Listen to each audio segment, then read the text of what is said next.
शिकवली आहे, बरोबर ना? पहिलं स्पष्टीकरण देतो. काळे सरांनी शिकवलेली कविता ही मार्कांसाठी आहे. कशासाठी? जर प्रश्न आला एखादा, थवा पाखरांचा केव्हा येतो, तर काळे सरांनी शिकवलं पीक पाहून शिवारी थवा पाखरांचा येतो. 2 मार्क मिळाले. सरांचं काम संपलं. सर शिकवतायत त्या कवितेखालच्या प्रश्नांची उत्तरं तुम्हाला देता यावीत आणि मार्क मिळावीत म्हणून, बरोबर? माझी कविता अभ्यासक्रमात आल्याच्या नंतर त्याच्या खाली प्रश्न आलेत ना. मी कविता लिहिताना कवितेखाली प्रश्न होते का?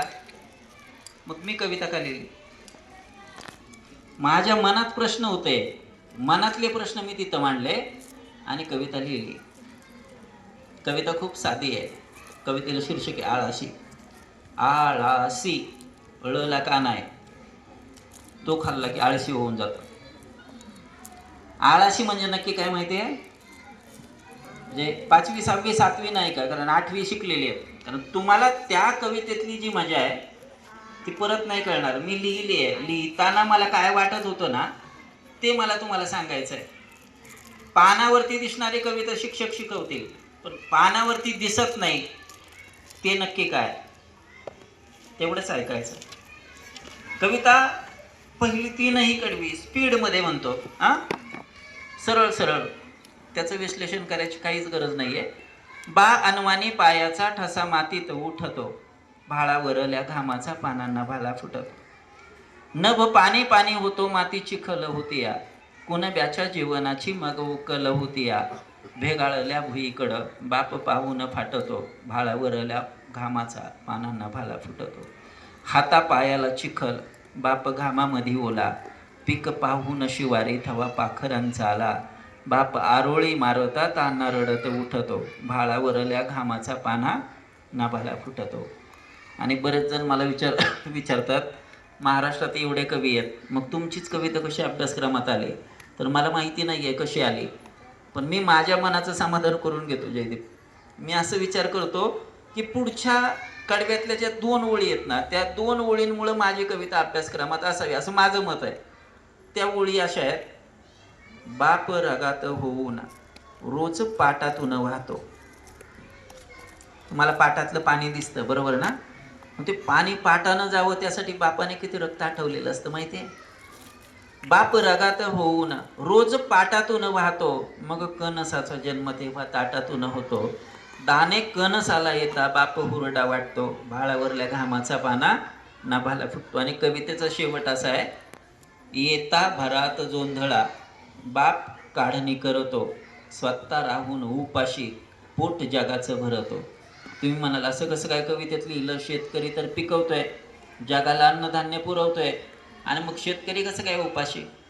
येता भरात जोंधळा बाप काढणी करतो, स्वतः राहून उपाशी पोट जगाचं भरतो. आता इथं या ओळीच्या पुढं अजून एक ओळ आहे, जातो आळाशी होऊन तरी आळा का तुटतो. तिथं प्रश्नचिन्ह आहे. भाळावरल्या घामाचा पाना नभाला फुटतो. कविता संपली, सरांनी शिकवली. ते जे प्रश्नचिन्ह आहे ना, त्याच्यातून मला काय सांगायचं तेवढंच सांगतो. आज जसं मी तुमच्या बाबळीवाडीत आलो, आपल्या शाळेत आलो, तसं 2008च्या दरम्यान मी यवतमाळच्या परिसरात एकदा कार्यक्रमाला गेलो होतो. हे सरांनी तुम्हाला शिकवलं नाही, हे मी जगलो आहे आणि त्याच्यातून त्या कवितेचा जन्म झाला. 2008च्या दरम्यान यवतमाळच्या परिसरात गेलो. आयोजकांनी मला सांगितलं होतं, सर एवढं सुंदर सभागृह आहे, समोर 1000 खुर्च्या आहेत, 1000 खुर्च्यांवरती 1000 माणसं बसलेली असतील, तुम्ही या, कविता म्हणा, तुम्हाला मानधन देऊ, तुमचं जेवण राहण्याची व्यवस्था सगळे करू. मी इथून गेलो 14 तासांचा प्रवास करून, आणि त्यांनी जे सांगितलं ना, सभागृह सुंदर होतं, खरंच खूप सुंदर होतं. 1000 खुर्च्या होत्या, साऊंड सिस्टम खूप सुंदर होते. मग त्यांनी मला हे सांगितलं होतं की 1000 खुर्च्यांवरती 1000 माणसं असतील. पण खरं सांगू, त्या 1000च्या 1000 खुर्च्या रिकाम्या होत्या, फक्त 22 माणसं होती सभागृहात. गेलोय 14 तासांचा प्रवास करून आणि 22 माणसांच्या पुढं कविता म्हणायला लागल्यावर सन्मान वाटेल की अपमान वाटेल? मला पण अपमान वाटला. मी म्हटलं आयोजकांनी मुद्दाम मला माझा अपमान करण्यासाठी बोलवले. मला राग आला. मी थोडंफार बोललो, 2-4 कविता सादर केल्या आणि ऑफिसमध्ये जाऊन बसलो आयोजकांच्या ऑफिसमध्ये बसलो. मला फक्त मानधन घ्यायचं होतं, त्यांचं जेवायचं नव्हतं, काही नाही. मला तिथून निघायचं होतं. मी जाता जाता त्या सरांना सांगितलं, म्हटलं सर, परत दुसऱ्याच्या वाट्याला असं जाऊ नका, त्याचा अपमान होईल, असं वागू नका म्हटलं. ते म्हटले नाही सर, तुमचं काहीतरी चुकलं आहे. मी म्हटलं माझं काही चुकलं असेल ते चुकलं, पण तुम्ही खूप मोठी चूक केली आहे हे मान्य करा. तर ते सर उठले आणि ज्या ऑफिसची खिडकी होती ती खिडकी उघडली आणि खिडकी उघडून त्यांनी असं ती काच बाजूला सारली खिडकीची आणि पलीकडे पाहिलं आणि मला म्हटलं सर, म्हटलं काय? म्हटलं ते 300 फुटावरचं पिवळ्या रंगाचं घर दिसतंय का तुम्हाला? मी म्हटलं हो दिसतंय की. म्हटलं ते एका शेतकऱ्याचं आहे. मला खूप राग आला होता त्यांचा. मी त्यांना मध्येच थांबून म्हटलं का शेतकऱ्याने पिवळा रंग देऊ नाही का? म्हटलं तुम्हाला नक्की काय म्हणायचं आहे? ते म्हटले सर ऐकून घ्या ना. म्हटलं काय? म्हटले 3 दिवसापूर्वी त्या शेतकऱ्यानं आत्महत्या केली आहे. मी आजही शेती करतो, आजही शेतामध्ये काम करतो. एखाद्या माझा व्यवसाय असणाऱ्या माणसानं आत्महत्या केली हे पाहिल्याच्या नंतर राग राहील का? राग माझा कुठल्या कुठे निघून गेला. मी सरांना विचारलं, म्हटलं का बरं सर त्या शेतकऱ्यानं आत्महत्या का केली? तर ते म्हटले सर, त्या शेतकऱ्याची मुलगी इयत्ता 9वीला होते. कितवीला? 9वीला. त्या शेतकऱ्याला 270 रुपये त्या मुलीच्या परीक्षेची फी भरायला नव्हते. मुलगी सकाळी शाळेत गेली, 8 दिवस बाबांना सांगत होती बाबा 270 रुपये द्या, शिक्षक मागतायत. त्यांनी सांगितलंय 270 रुपये जर नाही दिले ना तर मी तुला परीक्षेला बसू देणार नाही. आता परीक्षा उद्या सुरू होणार आहे. आदल्या दिवशी सकाळी शिक्षकांनी प्रार्थना झाली, मुलं वर्गात गेली आणि सगळ्यांना विचारलं, हजेरी झाल्याच्या नंतर कुणी कुणी परीक्षेची फी भरली आहे? सगळ्यांनी हात वर केला. बरं म्हटलं आता हात खाली घ्या आणि परीक्षेची फी कुणी भरली नाहीये त्यांनी उभा राहा. नकळतपणानं शिक्षकांकडून सुद्धा चुका होतात. ती चूक अशी आहे की ज्यांनी पैसे भरलेत त्यांना हात वरती करायला होता ना, ज्याने भरले नाहीयेत त्याला का उभा करता? त्याला पण हात करायला लावा ना. कदाचित त्याच्या घरची परिस्थिती नाजूक असू शकते, बापाकडे पैसे असू शकत नाहीत. जर एखादी मुलगी असेल तर तिला वर्गात मान खाली घालून एवढ्या सगळ्यांच्या समोर तिचा अपमान नका करू. झालं नेमकं हेच. त्या शिक्षकांनी सांगितलं, म्हणले उठ, किती दिवस झालं तुला सांगतोय, तुला कळत नाहीये का परीक्षेची फी भरायची आहे? उचल दप्तर, जा घरी, बापाकडून पैसे घेऊन ये, तर शाळेत ये, नाही तर उद्या परीक्षेला बसू देणार नाही, उद्या येऊ नको. मुलगी रडायला लागली, पण शिक्षकाच्या समोर ती मन मोकळ्या मनानं व्यक्त होऊ शकत नव्हती, बोलू शकत नव्हती. मुलीनं हुंदका दाबून धरला, दप्तर पाठीला अडकवलं. मुलगी वर्गातून बाहेर आली, वरांड्याच्या पायऱ्या उतरल्या, गेटच्या बाहेर गेली. तिने गेटच्या थोडंसं पुढे गेल्याच्या नंतर वळून पाहिलं, मागे कुणी नाही, पुढं कुणी नाही. एवढा वेळ दाबून धरलेला जो हुंदका होता तो हुंदका त्याने रिकामा सोडून दिला. मुलगी हमसून हमसून रडायला लागली. रडत रडत रडत घरी गेली आणि घरी गेली तर पाहिलं तिच्या घराला कुलूप लावलेलं होतं. आई दुसऱ्या कुणाच्या तरी रानात कामाला गेलेली होती आणि बाप जनावरं चारायला शेतात घेऊन गेला होता. आई कुणाच्या रानात कामाला गेली हे त्या मुलीला माहिती नव्हतं, पण आपला बाप जनावरं चारायला कुठे जातो हे त्या मुलीला माहिती होतं. मुलगी दप्तर तसंच अडकवलेलं, मुलगी रडत चालली आहे आणि बापाची जनावरं रानात चरताना दिसली आणि बाप एका लिंबाच्या झाडाखाली बसलेला होता सावलीत. मुलगी तिकडून आली, रडत रडत बांधावरून चालली आहे. बापाने पाहिलं आपली मुलगी रडत आली आहे आणि त्यावेळी बाप त्या लिंबाच्या झाडाखालून उठला, मुलीच्या जवळ गेला. मुलगी जवळ आली, मुलगी रडते. बापाने पाठीवरून हात फिरवला, म्हटले बाळा झालं काय?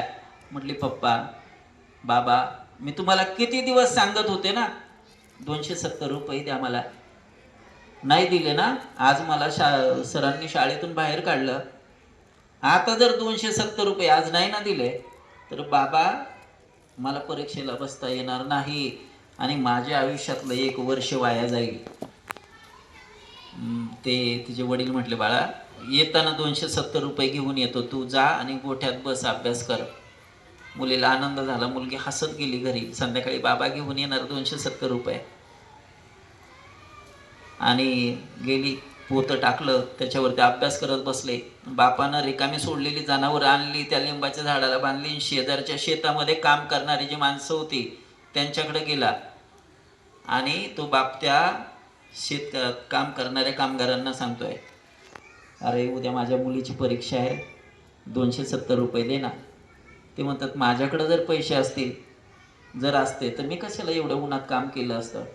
त्याला कुणी पैसे देत नाही. बाप पलीकडच्या शेतात, त्याच्या पलीकडच्या शिवारात, त्याच्या पलीकडच्या शिवारात फिरत राहतो.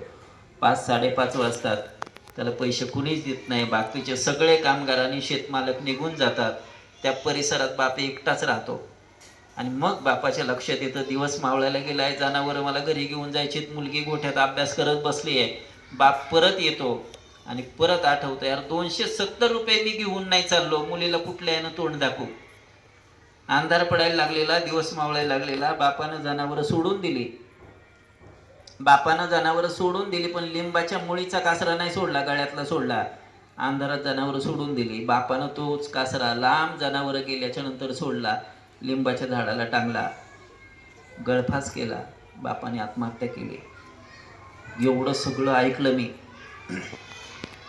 का आत्महत्या केली माहितीये? फक्त 270 रुपयासाठी. मी तिथून आलो, नेमकी माझ्या शेतामध्ये ज्वारीची काढणी सुरू होती. काही ठिकाणी पेंड्या बांधल्या होत्या, खाड्यात ज्वारीची खुडणी चालू होती. सचिन, खुडणी चालू असतानाचा प्रसंग लक्षात घ्या. ते ज्वारीच्या ताटाला जे कणीस असतं, त्या कणसाचं धान्य आपल्याला पाहिजे असतं. पाहिले का तुम्ही? ज्वारीच्या खुडणी चालू असताना पेंडी अशी आडवी टाकलेली, एक कणीस हातात धरलेलं असतं, बरोबर. ते कणीस त्या ताटापासून बाजूला करण्यासाठी त्या कणसाच्या मानेला वेळा असतो, बरोबर ना. असं झटका मारतात, ताटापासून कणीस बाजूला होतात. इथून खरी आळाशी कविता सुरू होते सर. तिकडं 270 रुपयासाठी बापाच्या गळ्याला गळफास आहे आणि इकडं धान्य मिळावं म्हणून त्या कणसाच्या मानेला वेळा आहे.